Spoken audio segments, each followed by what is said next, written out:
And welcome to the trip to the Mound. We are the iBaseballChannel podcast. Roy Giovanoni and Mike Lacoste here. Mike, you're looking at yourself through a little different effect over there on the other end, aren't you? I watched you leaning on the table. You're rocking the boat here. Okay, on me. My eyes are playing tricks on me. We have special effects going in the background. Yeah, I showed you Check in out the. my shirt, man. This is unbelievable. Well, that time that was you rocking the table. That was my kneecaps racking the bottom of the table. Yeah, but again, I showed you the photo booth, which is what's capturing you on the other end of this, and you saw some of the effects, and you found, was it light tunnel? I believe is the one that you're looking at the moment, the light tunnel effect. Yes. So yeah. Again, some of you viewers will be seeing this effect when we cut to the Mr. Lacoste cam going over here. There's a lot of good stuff going on. Of course, we do have the Yankees-Orioles game going on in the background behind us. We've got right up here. Yeah. Look at the end of my finger, Roy. Yep, We've right got up there on the TV. Got the Derek Jeter last opening day at Yankee Stadium, which was Mr. Kuroda is on the mound. One of my guys I like. Yeah. Is it the movement? I mean, obviously, that seems to be a common theme with a lot of the guys that you do favor. I mean, we don't play favorites here, but it does. Well, he's just he's like the complete package. The guy throws 4 pitches, both sides of the plate. Yeah. Yeah, it's just a matter of him, like everybody else, getting their rhythm and mechanics and release point down, and that's why he has pretty good years. Yeah. Because he's better. More days than he's not. Yeah. Well, again, bringing people up to speed, there's been a lot of exciting stuff going on this weekend in baseball. Brewers swept the Red Sox, took all 3 from them amongst the ring ceremony and all the stuff, the opening weekend in Fenway. Of course, the Giants took 2 out of 3 from the Dodgers this coming weekend, so it made a lot of our friends to the north very happy in that. Mm-hmm. But there was some silver lining things going on within the Dodgers-Giants games this weekend. I mean, starting from the hitting side, there was a little bit of a resurgence of Matt Kemp yesterday. 2 home runs, both off of Matt Cain. But I think the second one was really the telltale of the two. It was that kind of high inside fastball that he drove out there to between right and center field, which for a right-hander that's not an easy poke. You really have to get all of it to take it out there. Yeah, and these pitches are up and kind of out over the heart of the plate, and you would hope that a guy like that would be able to do that. Yeah. The first one obviously was just right down the alley as far as that, I'm a little concerned, with Matt Cain, to be quite honest with you. I don't know.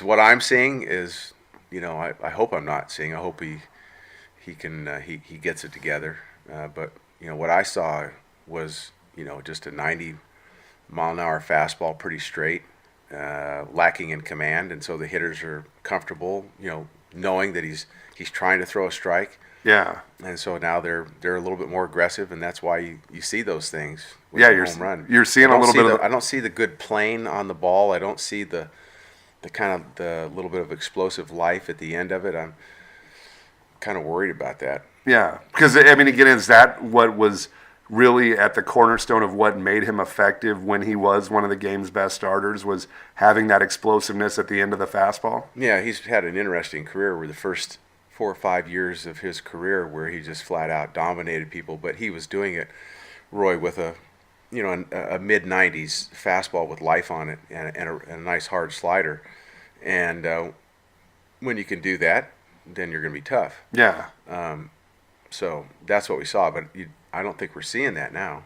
But again, even though the Giants are sitting there at the top of the NL West with a 5-2 record, there is a little bit of concern. We talked a little bit last week about Tim Lincecum, concerns you had over him, and of course he's one of our PYAO matchups that we're going to take a look at later this week, where he's facing Bronson Arroyo and the Diamondbacks, who again, not one of the stronger teams in the division to this point.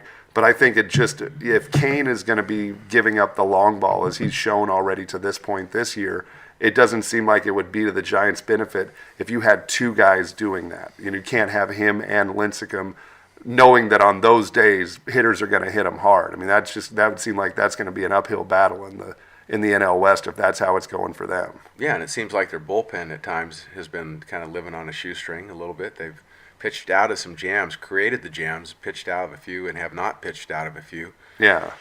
I don't know. I just kind of not seeing the stuff that you would think, and it's not a good indication when you see hitters be able to get that kind of extension on those balls. That kind of tells you that the momentum or the comfort zone is switching to the hitter's side of the equation. Yeah. Well, and again, you're taking losses away from wins, and you're taking wins away from losses, because one of the bright sides from the Dodgers' perspective is, even though they did lose 2 out of the 3 to the Giants, you have Matt Kemp showing flashes of his old self. Admittedly, Zach Greinke is one to say that he hadn't, in his 2 years there, he has yet to see Kemp playing at that level because he's been injured. He's just hasn't been to his full potential of what he was before that. And like Greinke said, if he's doing this, if Hanley's doing this, we're gonna be a tough team to pitch to, because But remember, they still have to. I'm going to bring this up. They have to play defense, and they're not that good defensively. They're going to have to keep Juan Uribe in there, for a full season. I don't think he's an everyday player. For an entire season. Yeah, he's a threat without question. He's made a name for himself in the playoffs by hitting home runs at the in the playoffs. But there's a long way to go, and I think they have some issues defensively in their infield. Yeah. And so, therefore, it's early right now, and I guess any wins, you're going to take them. The Dodgers are going to have to go play Detroit, and the Giants are going to have to face the Diamondbacks and put Lincecum out. Well, and then a good thing is maybe they're facing Arroyo too, who's a guy that's not you know what to expect from him. Correct. So this year the Giants seems like they are a little bit more potent at the plate, or quite a bit more, I should say. Yeah. Pence hit the snot out of a ball. He drove into right field, a blast, way out of there. Yeah. Way out of there. And so it seems like they're more of a threat this year. That's good. So we'll see how that plays out. Yeah, but again, the pitching is the thing that you're saying to keep an eye on. I mean, again, with Hudson, you know what you're going to be getting. Bumgarner the same, but you do have... Well, Baumgartner can improve. He's a young guy that you think maybe hasn't hit his peak yet. Yeah. Kane and Lincecum, if I were a betting man, I would say they've hit their peak. They've got to figure out how to hang on, and Dusty and I used to talk about this all the time. There's an old we had a little theory that if you could win every series at home and then play 500 baseball on the road, you got a chance at being in the playoffs. Yeah. Just by math, And so they're going to have to try to figure out how to get these guys to be part of that equation. You either got to, toughen up and win one on the road when you have to get to that 500 to stay even and not lose that ground, or you got to be able to come in on the front end or the back end of a series at home, which helps you get over the end, over the hump there. Yeah. As well. And so that's what those two guys are probably trying to figure out right now. But they're both, without question, in my mind, they're both struggling with